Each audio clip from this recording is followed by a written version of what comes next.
আসসালামু আলাইকুম everyone, Jewel channel পক্ষ থেকে আপনাদেরকে আবারও welcome to my channel. All viewer সকলে কেমন আছেন? নিশ্চয়ই সবাই ভালো আছেন।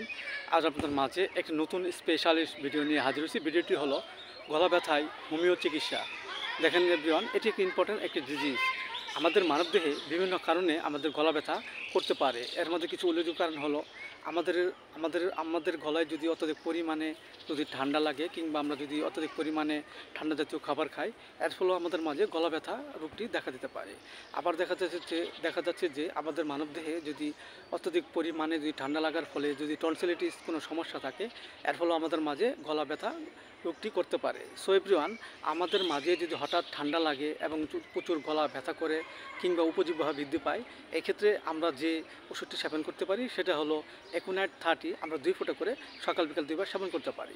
এছাড়া যদি কোনো ঠান্ডা লাগার ফলে আমাদের মাঝে যদি টনসিলটি ব্যথা করে, টনসিলের ব্যথার ফলে আমাদের গলাও ব্যথা করে, এক্ষেত্রে আমরা যে ওষুধটি সেবন করব সেটা হলো ফাইটোলক্কা 30। আমরা 2 ফোঁটা করে সকাল বিকাল 2 বার সেবন করতে পারি।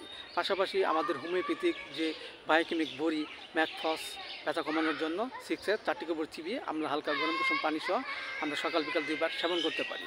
এছাড়া বিভিন্ন কারণে আমাদের মাঝে গলা ব্যথা রোগটি করতে পারে। সো এভরিওয়ান, আপনাদের মাঝে যখন গলা ব্যথা রোগটি দেখা দিবে তখন অবশ্যই আপনারা লক্ষণ অনুযায়ী হোমিওপ্যাথি ওষুধ সেবন করবেন এবং একজন ভালো ফিজিশিয়ানের পরামর্শ অনুযায়ী ওষুধ সেবন করবেন। এতে করে আমাদের মাঝে যে গলা ব্যথা রোগটি দেখা দিয়েছে তা আস্তে আস্তে ভালো হয়ে যাবে এবং আমাদের মধ্যে সুস্থ বলতে ফিরে আসবে। সো এভরিওয়ান, ভিডিওটি ভালো লাগলে অবশ্যই আপনারা লাইক দিবেন, সাবস্ক্রাইব করবেন, পাশে থাকবেন। Thank you so much.